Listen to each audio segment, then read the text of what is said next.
share the link to both of you as well, in case all the audience would be joining us here and watching us. So, namaste, namaskar to everyone who is joining us from across the country, around the globe. Good morning and good evening. Greetings from Youth of India. Today is indeed a very special day. On this very day, the Youth Ki Baat hosted by Youth of India Foundation, where two of the most prominent and recognized people strengthening and supporting youth leadership are here. One of them who also makes the policies at the international level, making sure that they get implemented at the grassroots, and one who happens to come from the royal families contributed for the development and of the country back in the past and in the present as well. We have also Maharaj Kumar Sahib with us. To all of you, to give a little understanding, today happens to be a very special day, not only for individuals joining in, but for us as well. Very last week, Youth of India Foundation had got a special accreditation to the 31st United Nations General Assembly, the special session of the General Assembly.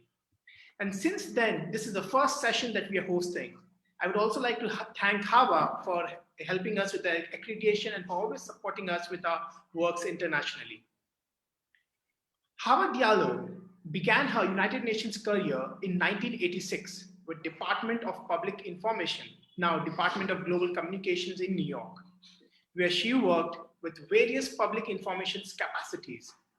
From 1992 to 1994, the year that I was not even born, she has served in two United Nations peacekeeping operations in Cambodia and Somalia, respectively. Upon her return to New York, Ms. Diallo joined the Office of Deputy Secretary General until moving the United Nations Human Settlements Program, the UN Habitat in Nairobi, as an Associate Human Settlements Officer. She later served as the Partners and Youth Program Officer until moving to UN Habitat's New York liaison office in 2010. Currently, Ms. Diallo serves as the Chief of the Civil Society Unit in the Department of Global Communications.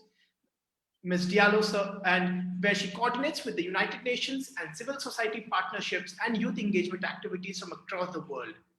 She has extensive experience in designing and implementing United Nations public information outreach programs and fostering civil society partnerships with an emphasis on youth and women organizations. We are so glad and humbled to have you here with us, Hawa. Thank you so much for being here with us today. Thank you so much, Salesh. Thank you. To introduce our very speaker, Maharaj Kumar Sahib Lakshyaraj Singh Mewar of Udaipur. Maharaj Kumar Sahib represents the third generation of hospitality professionals from the illustrious house of Mewar, each of whom have contributed to the Udaipur's emergence as one of the top 15 cities of the world and the group of hotels as the India's largest chain of palace hotels and sanctuary resorts under private ownership. Maharaj Kumar Sahib has honed his skills with a degree at the Blue Mountains International Hotel Management School, Australia. Today, as the Executive Director of HRH Group, he is confidently abreast in F&B technology, management, and service standards. He has also successfully completed a professional development program from Cornell Nayang Institute of Hospitality Management, besides completing the Bachelor of Commerce in Hospitality and Tourism course from the University of New England. Maharaj Kumar Sahib is deeply involved with several development works and the growth of Maharana Mewar Public School in the eastern wing of the palace Udaipur. Under his able and dynamic leadership, the school has been voted as the best school of Udaipur by leading agencies. He remains a committed sports administrator, promoting cricketers, young swimmers, athletes, and badminton players from Udaipur and Rajasthan and from around the globe. During the lockdown, he has extensively served and helped the marginalized communities. And for his regular services and innovative projects, he has been felicitated 3 times, not even once, by the Guinness World Book Records for his outstanding initiative towards Vastradan campaign, that is the collection of cloths for recycled donation, a nationwide campaign which was, for the largest donation of school supplies in 24 hours. And the third was the Go Green initiative, Vriksh Hi Jeevan Abhiyan, for the most people potting plants simultaneously at Udaipur. The previous world for most saplings planted in 60 seconds stood at 2,000, but this unique initiative broke that record with 4,035 saplings in less than 60 seconds. And in 2019, he was awarded. I mean, it's an honor and a privilege to also share this, that in 2019, he was also awarded the 7th Bharat Gaurav Award at the UK House of Commons at Parliament in London for being a source of inspiration to the youth of India. And for the years, he have got several awards as well for all his services. Aside from business, he pursues run deep, a sportsman, which I've already mentioned to you earlier, an abiding love for the game of cricket. He thinks watering the cricket pitch is a stress buster and has been a president of the Udaipur District Association as well. Maharaj Kumar Sahib is also the president of Maharana Pratap Smarak Smriti Udaipur and is extremely active in the conservation of Mewar's culture and historic heritage. A free-spirited traveler, a scientific sadhu, a rational philosopher who dreams of a world without boundaries, making chaotically creative energy. Thank you so much, Maharaj Kumar Sahib, for joining us here and being here with us today. Thank you. Thank you so much. Very kind. So to all the audience who are joining us, to give a brief introduction of what this dialogue is all about today. Today is more of a candid discussion with two of the most prominent leaders, inspiration for young youth of India as well. It's about when we see back, this year is indeed a very historic year to say as well. United Nations over the last 75, has completed the last 75 years of its relentless service. While this becomes more of an inspiration, because this charter of UN 75 not only talks about specifics into how we are going to live in the next generation, to say, or a decade, but it also talks about very inclusively to boost partnerships and the upgradation of the United Nations as well. And most importantly, about engaging young people and their voices. And while we see, while the Secretary General himself and Ms. Amina Mohammed has also mentioned that it is about localization of products. It is about using nature-based solutions to tackle the climate crisis that we are ahead with. And it reminds me of a very beautiful cultural learning that we all have had back in India, which says, Jiveshil Karuna Chapi Maitre Tesu Vidhi Reactium. That means being compassionate and friendly to all living beings. Having said that, it reminds us that it is important that we see everything around us, including the nature and the Mother Earth, with compassionate heart.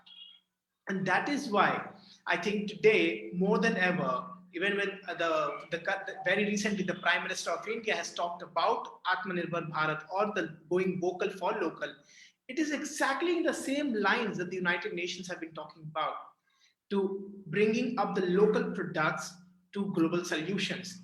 And while we see them, we realize that it is important that young people take up this leadership with this able guidance of Hawa and Maharaj Kumar Sahib.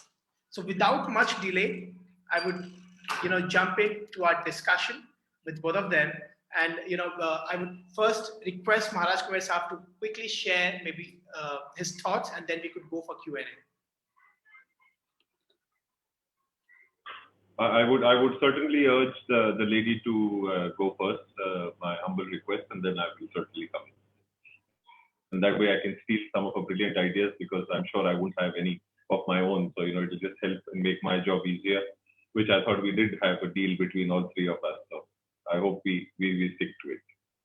Absolutely. That's very kind of you. Hawa, would you like to share your thoughts in just briefly in 2 minutes? Thank you so much, Maharaj, for deferring. We'll come back to the 3 plaques on the wall later. But thank you so much for giving me the floor. And Salesh, thank you so much for always putting a great session together, and for highlighting really pertinent topics that are important both on the global, I was about to say global, so meaning both the local and the global levels. First off, I want to say that congratulations on your accreditation to the UN Special Session on COVID. But please know that this has happened really based on the fantastic and really relevant work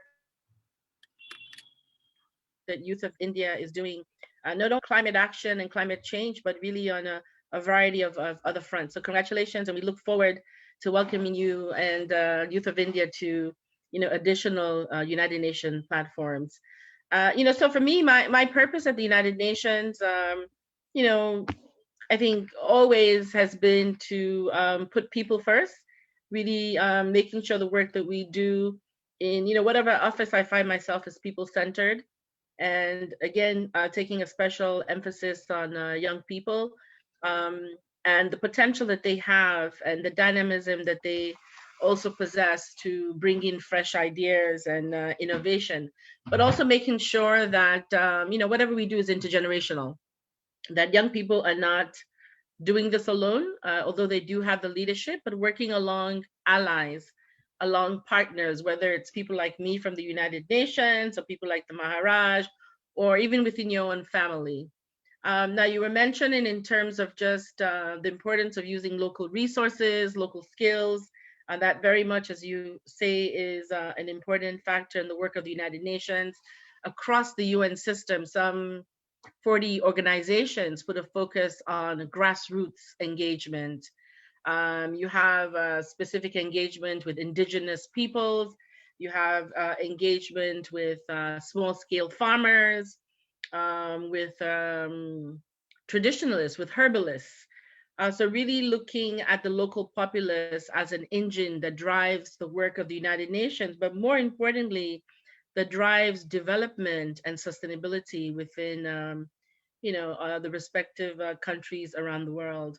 So I will just put a highlight on that, because I think really the idea of today is for us to get into conversation, but just to say that I'm aligning myself with the Youth of India in terms of the spotlight on uplifting the situation, the resources and potential of local populations, and really an emphasis on local economic and sustainable development.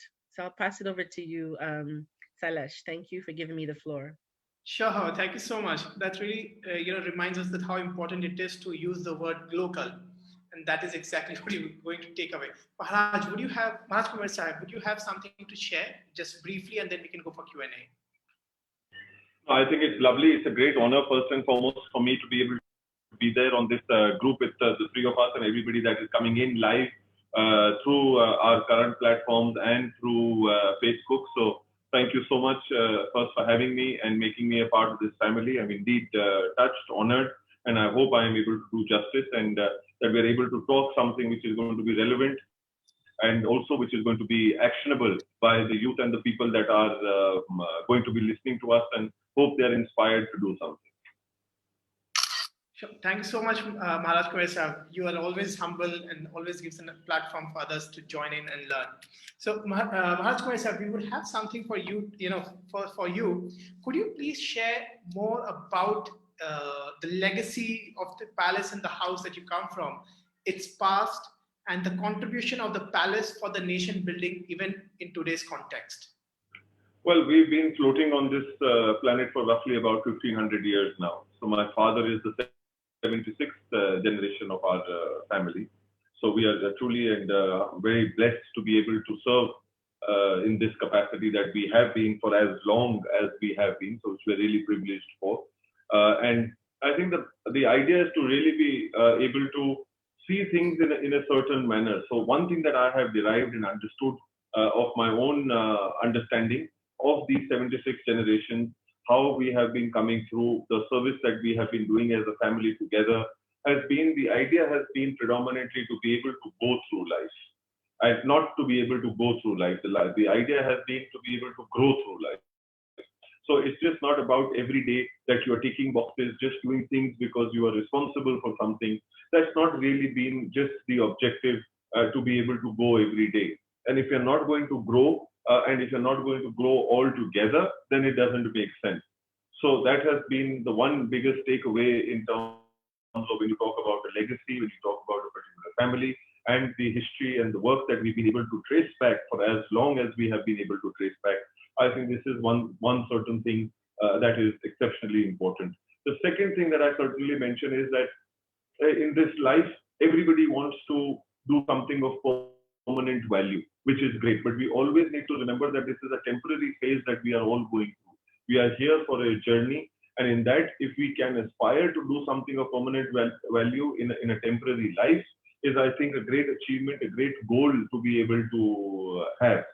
So, which is the second learning, is the fact that there have been people who have done and accomplished so much that is even talked about today, which is, I think, a leaf that we need to take out of their book, that in our journey that we are going through temporarily, in this journey of ours, that we are also able to contribute, add something of permanent value to people that are going to be coming in and experiencing it while during this time and after us. Fantastic. This is really interesting. What was I was happy to hear about the 15, I mean, I was sure of the legacy that it holds back 1500 years and 76 generations. I mean, that is huge. Sometimes it becomes even difficult to trace back 4-5 generations. So, but giving you a little bit more snippet in terms of specifics, then the idea is that we are really happy to be able to be the first family to be able to sign the Treaty of Accession in the Republic of India. So we were the first to merge in the Republic of India. So that was one thing that we are really, really happy about. One of the first girls' schools that was ever started in the country was by our family in 1864. People are talking about girl child education today, but we were happy to say that we were the first few to promote the girls to get educated as far back as 1864. One of the first few people who was able to work be a municipality, where we are able to put systems down within the country. So we were always in the first three, pioneering, leading the way for such thought processes, such ideologies. And the fourth thing, which is most important, which is we are of now, is water. So Udaipur is also known as the city of lakes, and these were created back 300 years ago, 400 years ago, and they are actually taking care of the current population. The population of Udaipur in 1947 was 50,000 people. Today it's almost roughly about 800,000 people. It is the same in sustaining the people of Udaipur today, the infrastructure that was created 500 years ago or 300 years ago. So when you talk about something which is more measurable, something that you can compare, something that is there as a yardstick, then these are such examples that I would like to illustrate specifically. Hope that answers the question. I mean, I think not just answering the question, it goes beyond it because and your very values of letting or giving Hawa the platform first. I mean, that was very kind to say. I think it comes back from the generation of 1864 because the family that you represent from were the first family to start the girls' school as well. So I think that values comes from there. So thank you so much. No, pleasure. People always talk about this one thing, and I truly will not speak after this. But the one thing which is very important, people talk about gender equality. I don't believe in that philosophy at all, because I feel that women are far ahead of men. So there is the part of being equal doesn't really arise. How can you make something equal which is superior than you? At the end of the day, if there's anything that one needs to be able to do, is to be able to take an example from the women, to be able to take example from ladies, that what they are capable and exemplary work that they are being able to carry out and do. So I think this is just the power within realize, and the other gender needs to realize, and that is, I guess, where we need to aspire to get to as well. It is the uneducated mind. It is not the evolved mind. It is not the mind that is global or a mind that is not holistic, that is not being able to recognize this. The equality will only be if there are two beings of the same caliber, but there is one being that is of a higher caliber, is what we need to acknowledge and understand. Mm-hmm.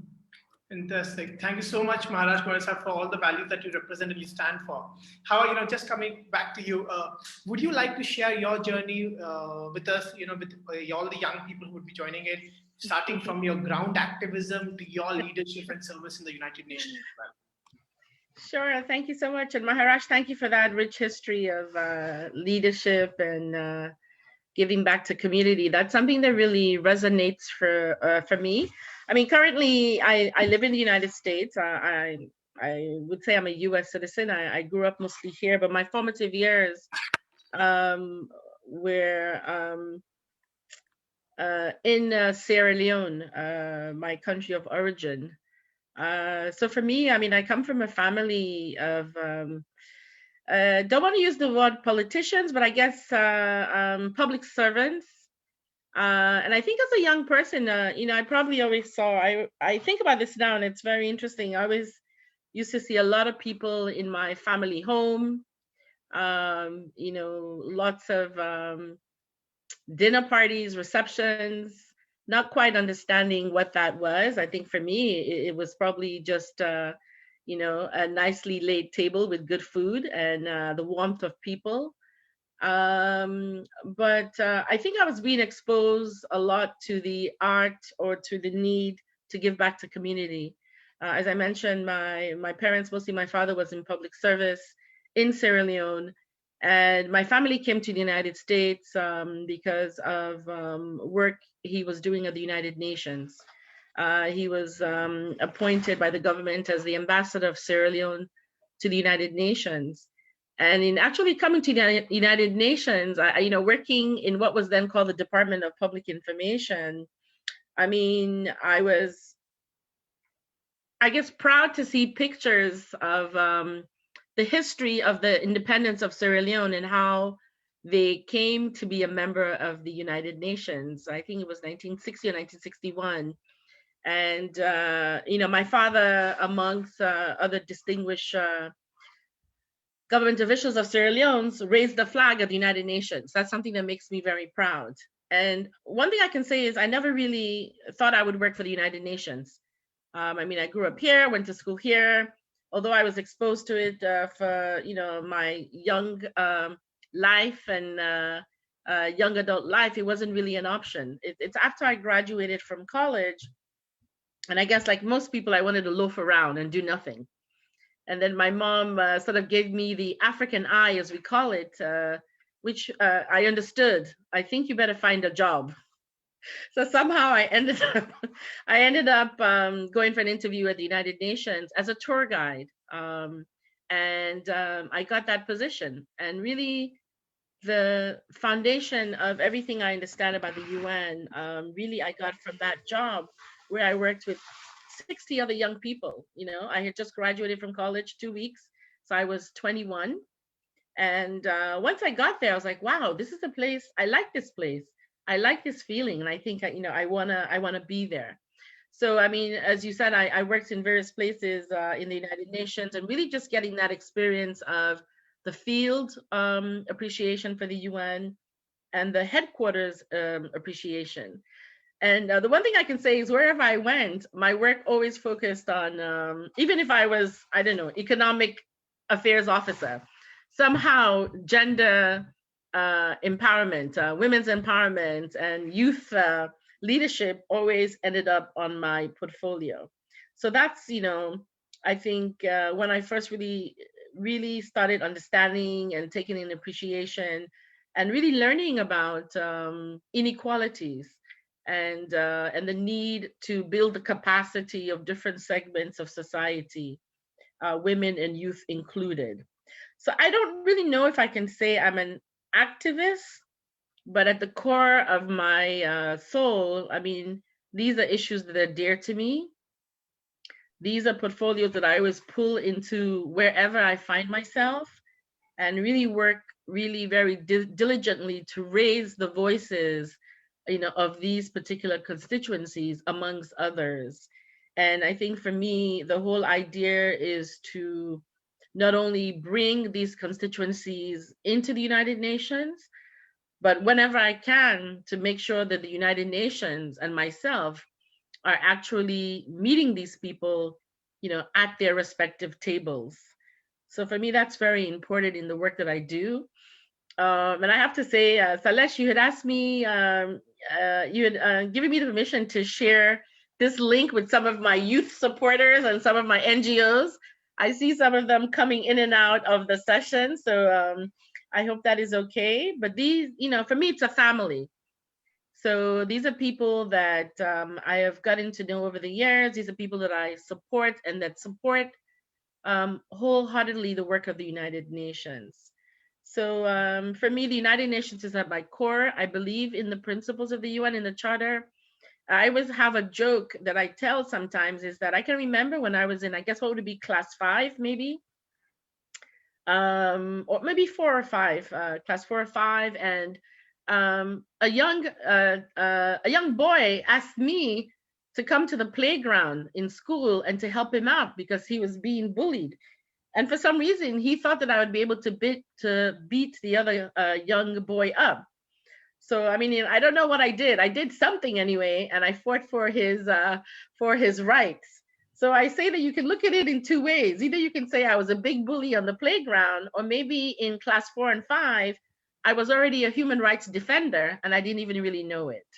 So these are some of the things I think in my young life that have led me to the United Nations. Thank you so much. Over to you, Salesh.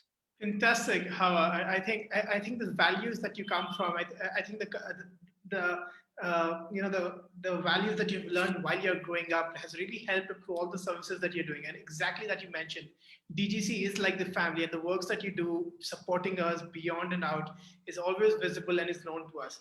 Coming back to Maharaj Kumar Sahib, you have mentioned, and we would like to understand of your definition of scientific sadhu, which was mentioned in your profile as well, that you call yourself as scientific sadhu. And how does it reflect on the work that you do, including your urge for sports, culture, tourism, and hospitality? Over to you, Maharaj.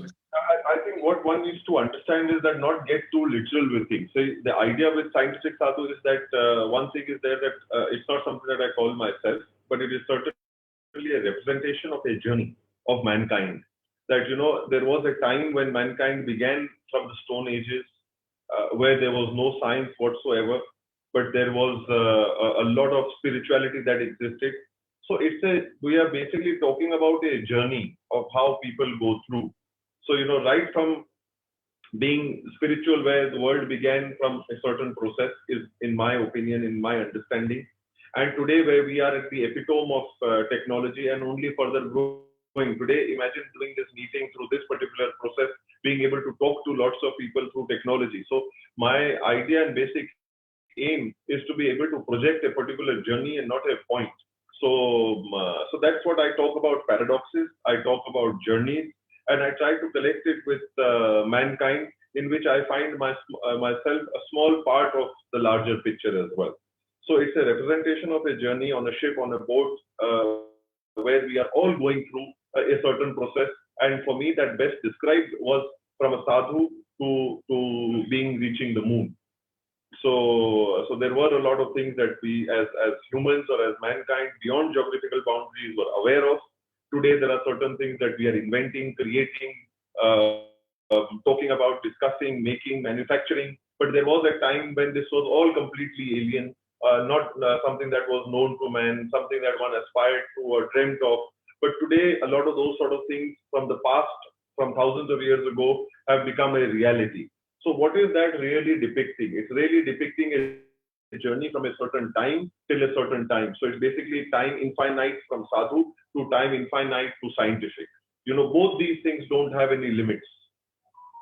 So it's basically a limitless journey, but we as humans have to try and understand and absorb this sort of thing. Because the other thing that I have not mentioned in that small crisp form of what I believe is, as humans as well, one more thing that we like to do as humans, insignificant again of geographical boundaries, is fix things that are not broken.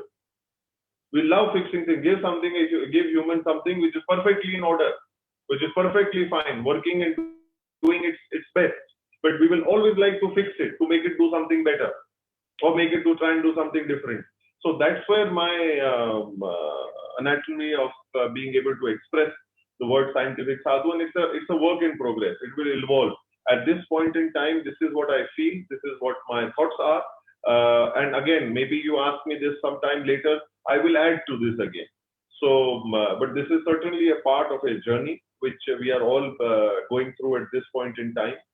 which we are all evolving. And as I'm saying, not only going through it, but hopefully growing through it is what our process is. So it's basically trying to give a patch and a description of a journey of all the people who are present today on this planet at one given point in time. And that's where the birth of this concept also comes in, is about the word generation, because I don't think there is anything called as generation, in my humble opinion. It's generacism. You know, why are we classifying people based on age group? If somebody is born from X age to X age, they are classified as a product that you are generation Y or generation X. So first and foremost, as humans, we need to start respecting ourselves, understanding ourselves that we are not products that is merely floating on this planet today. We need to recognize and realize the strength of humans as we are, and that is where we have to remember our journey from a sadhu to scientific. And everybody who's present at this point in time on this planet at one given point in time is the point of connectivity and not a point of division purely because of age. Right. I think what you just mentioned about scientific sadhu and the evolution of journey, this very pandemic somehow has brought that more stronger together and very evident. There was this very famous understanding going on: if you can't go outside, go within. And when you see all of this happening, and fixing things up, I think that is very important to see for all the young generation who wants to go up and want to do something, that yes, we have the potential and we can do it. And this journey is from a sadhu, a person who knows and feels more about himself, knows spiritually and is spiritually connected, and then getting up and going up to the science as well. So thank you so much, Maharaj Kumar Sahib, for what you represent and stand for. Hawa, coming back to you, with this very idea of scientific sadhu that Maharaj Kumar Sahib has mentioned, do you think the pandemic has brought a lot of lessons for the world? Would you like to share some of them while being in the UN, and how do you see that civil society organizations have come together in this crisis?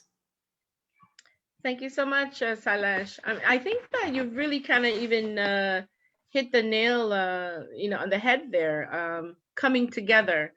I mean, there are a lot of negative things that you can pull out of the pandemic and the situation in which we find ourselves. But then when you really dig even deeper and you put that aside, there are a lot of things that have happened that have made, I think, each and every one of us better people. And that sort of unity, the need to be together, the need to collaborate, the need to find solutions, not just on an individual basis, but as a collective means, which is very much the United Nations, collective action. So for me, that's something that I've seen, in my own personal life, in my own family life, having the opportunity to work from home. We have been really privileged at the United Nations that we have been able to carry on the work of the organization remotely. But that has also given me the time to appreciate my family a little bit more. It means that sometimes I have to stop my meetings and somebody's asking me, Mom, are you making something for lunch? Mm-hmm. So these are things that I would never get the opportunity to do. But then also in my work life, I mean, we're not in the United Nations, but I spend a lot of time working with and talking with my colleagues from the office. I also spend a lot of time interacting with, the NGOs that have a status with the Department of Global Communications. I speak to them, at a professional level. But I mentioned this is a family, a network of people that are supporting the UN and vice versa. So a lot of them also I speak to on a personal level. And we are constantly looking for ways to not only address COVID-19, but looking beyond. Because, we're now towards the end of the year, 2021. What's next? How are we going to recover, from this pandemic. I mean, that's one of the things the UN is saying, recovering better, and doing it together. And I think that also sometimes crises, you find this a lot also in, I guess, political crisis, war, or humanitarian situations. A very negative situation brings about change. It brings about a drive for innovation. So that is the positive side, if you can say there is one, of COVID-19, that it has really brought us together in a collective way, very much as is envisioned in the UN Charter. Over to you, Salesh. Thank you so much, Hawa. And all the works that you have done during this lockdown, specifically connecting with more CSOs and the NGOs, has really helped us as well, motivated us, encouraged us while we needed that support, that what you're doing is right, and the way we need to do it. And we are so grateful on behalf of the entire Youth of India Foundation as well for being there with us all throughout this journey, in making sure that the works that we do are appreciated and are also encouraged to do more. So thank you for all your guidance, Hawa. Maharaj Kumar Sahib, coming back to you, we are really impressed. And I was just trying to recollect that the 17 goals of UN that is there. We are talking about United Nations goals in 2015 and in 2020, and then thinking about 2030. And back in 1864, and in different years as well, your families has represented those sustainable development goals, which are 4, 17, and 12, to do something which was out of the box. And absolutely, even to the present context, you are doing and taking up a lot of developmental projects as well. So there's something that I would really like to ask you specifically, that is there in the future, near future, are you considering to become the first palace in the world to incrementally reduce the consumption of single-use plastic and become unplastic? And or is there any ongoing process which is already there for you as well? And how do you see that we can reduce the consumption of single-use plastic?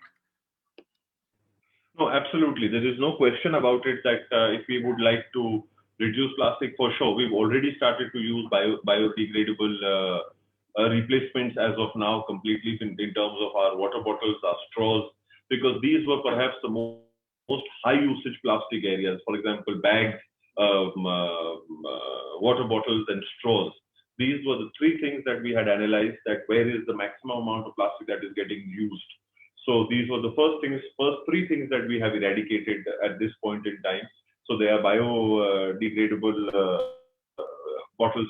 I'm trying to search if there is one around me, but no, I don't have a water bottle around me just now. But yes, so they are all biodegradable.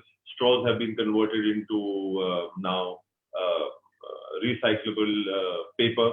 So they are coming out thicker paper, which is again recycled paper, not cut to be able to make straws, but something that had already been used multiple times before has now got recycled and then treated and then now safe to use as a straw. And bags, the plastic bags, that those three things have gone out.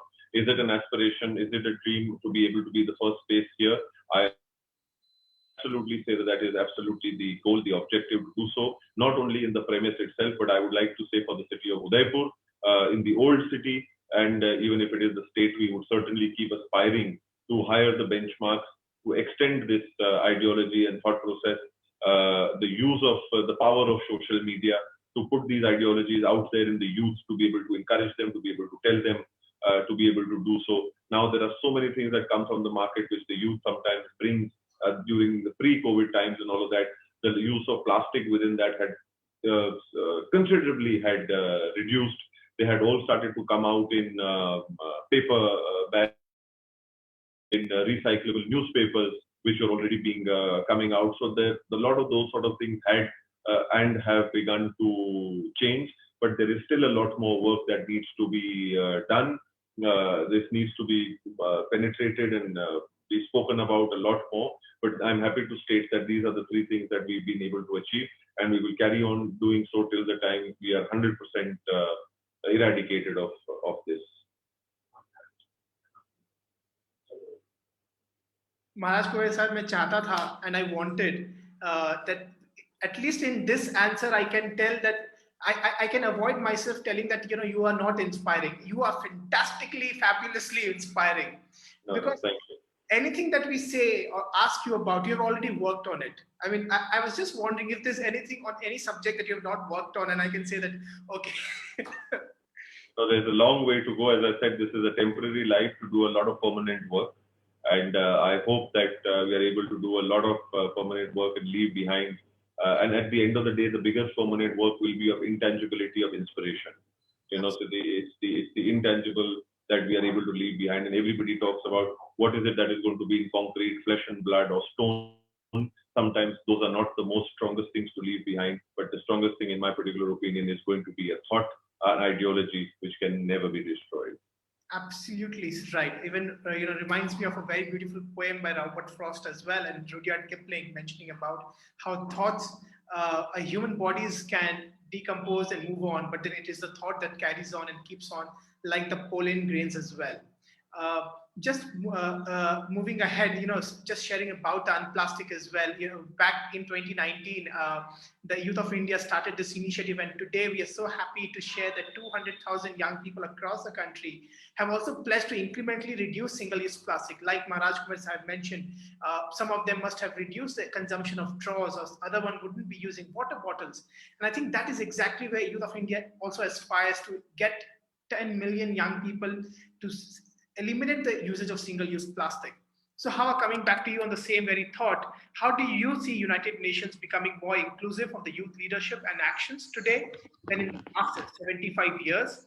And how, as the Chief of Department of Global Communications, you have strengthened the local solutions globally? So, I mean, Celeste, the United Nations, it's interesting. There's a big explosion now in terms of youth involvement, but the youth have always been involved in the United Nations from the very start of the organization in 1945. I think what has happened is that there has become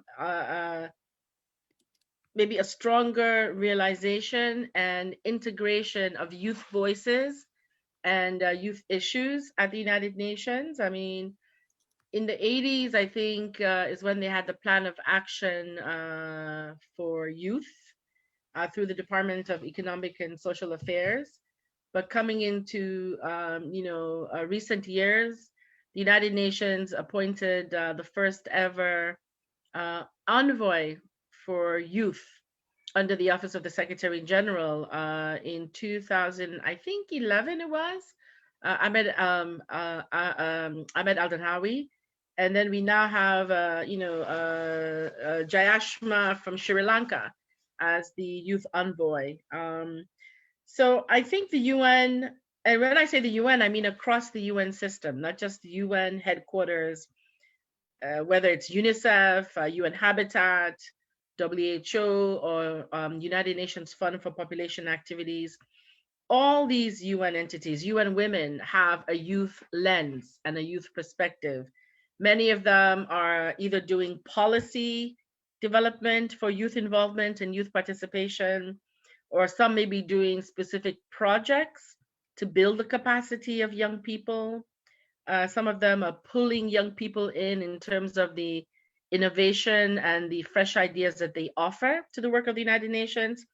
The UN itself, through the Envoy's Office for Youth, has a strategy, Youth 2030, in terms of all the different areas, whether it's entrepreneurship, whether it's something like human rights, in terms of,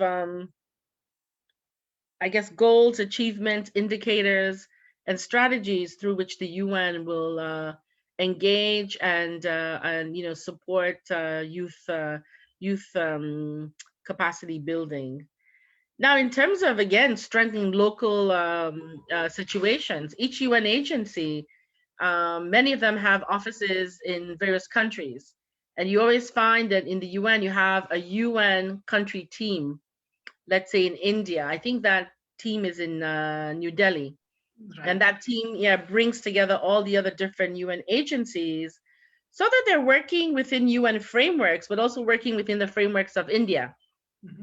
Because the whole idea is, how do you integrate international law or something global into local legislature. Right. You know, and how do you make sure that what the UN is talking about actually makes sense in a local context? So I think that's how the UN works locally. In many of these countries, I think the UN goes even very deep to grass level organizations, to neighborhood organizations. But you know, I personally feel as if we definitely need to do more. We're doing a lot as the United Nations, but I think it goes hand in hand. I always tell the young people, please don't wait for the United Nations to solve your problems.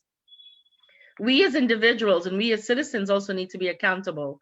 I mean, organizations such as yours. I mean, I'm, as you know, I visited India for the first time last January. I mean, I was overwhelmed with the enthusiasm, with the, I don't know, just the innovation that I saw in the young people that I met in India. And I keep saying, somebody needs to tell me how I can write to Modi. I need to tell him that the youth in India are on the right track. You know, the youth in India, they have the resources, they have the drive. And, with this type of energy and ideas, I mean, I think we don't have much to worry about. It's important that we continue to support locally what is happening in India, especially in terms of youth innovation. I mean, that's what I could say. The only thing that I always try to tell young people is that if something is happening in India, we need to find a way to share this information, or these, challenges on a sub-regional basis. So how is Youth in India working with young people in Bangladesh, or Pakistan or somewhere close by? Or even the global south, how are we as people in the global south sharing this information? I was in Sierra Leone last year, and I was really surprised, in my own home, every time you would wake up in the morning, there was plastic everywhere, plastic bags, because it's an economic thing. Everything that happens is wrapped up in plastic. If you're not a big business person, then you're not going to can your juice, you're not going to bottle your juice. The local people are making juice or drinks or water even, and putting it in small plastic bags. And I would spend the whole morning giving everybody in my home the little that I know about climate action, and working with them to pick up all these plastic bags and to do something with them. So it would be interesting to see how we can share this information, this knowledge regionally, but also within ourselves in the global south, because I think there's a lot of lessons learned and challenges that would go a long way across the global south. Over to you, Salesh. Absolutely, Hawa. And thank you so much for all that you mentioned about the innovation among the youth of India today, and for appreciating all the services. And while you were back here in India, it was a pleasure hosting you, absolutely, along with 1&1V Foundation. Thank you so much, Hawa. Just on a concluding question to both of you, I would request, first of all, to Maharaj Kumar Sahib, what would be your final message to youth of India today? What I would say, and something that I have always said consistently, is something that you can also help me perhaps translate for the international audiences as well. कि सोच को इतनी गहरी मत करो कि फैसले कमजोर होने लग जाए. The idea is that your ideology, your thought process, don't make it so deep that your actions become weaker. And that you should only think as much and rightly that where you are able to act on them. And one thing, when you do that, there is a small formula that I like to follow. It's called the GGGN formula, which is called the greatest good for the greatest number. Whenever you're trying to do good, it is very important that you do the good, but try and do the greatest good in the first place, and try and do it for the greatest number always. Thank you so much, Maharaj Kumar Sahib, for your inspiring words. Hawa, would you have a final message to youth of India? Sure, thank you. I was just thinking, I'm always trying to share this with young people that I work with, regardless of the adversity that you're facing or the situation that you find yourself in. Do your best to believe in yourself. regardless of what the noise is outside of you, regardless of what people are saying. Never doubt yourself. Always knowing that, you know, you have it in you to get it done. But it's important also that you develop allies, you know, across the board, you know, of all ages. And I think I want to speak specifically, you know, also to the youth of India who are in a position to help other young people. There's always enough for all of us, you know. I wish they, as I was saying, share information, share resources, you know, make sure to lift each other up, you know. As you're stepping up the ladder, make sure you're reaching down and pulling the hand of somebody else. You know, those who are in a position to help others. And I see that in many of the programs that I came across, you know, when I was in India in January. But it's something that, you know, we should do, you know, more widespread, to make sure that we're lifting each one of us up. And again, never wait for anybody. You know, we always say this, and I heard the Secretary General of the UN, I think last week he was saying this, you know, power is never given to anybody. I always tell the young people, you know, if a door is open, make sure you kick it open wide. If it's not, use even more force. You need to go in there and grab it, and make sure when you have the power, you're going to be sharing it with the other people who are around you. That is the message that I have to the youth of India. And, you know, I'm looking to hear some, you know, dynamic things. I keep saying, Maharaj, when I met Salesh, I can hardly wait for him to be the Prime Minister of India. Wonderful, wonderful. I just hit my video. I wish him all success, and I wish that your prayers for him come true. Thank you so much, Hawa. That was too much to take in. And thank you so much, Maharaja, for Kumar Sahib, for taking. Thank you all for your time. And we are so happy to have both of you here for everything. Thank you, Hawa. Lovely to have shared the platform. And thank you, Salesh, for asking me to be on this platform. So wonderful. Thank you so very much. Likewise. Salesh, I want to thank my sister, my sunshine from India, Swati. Swati Dave was kind enough to be with me. She is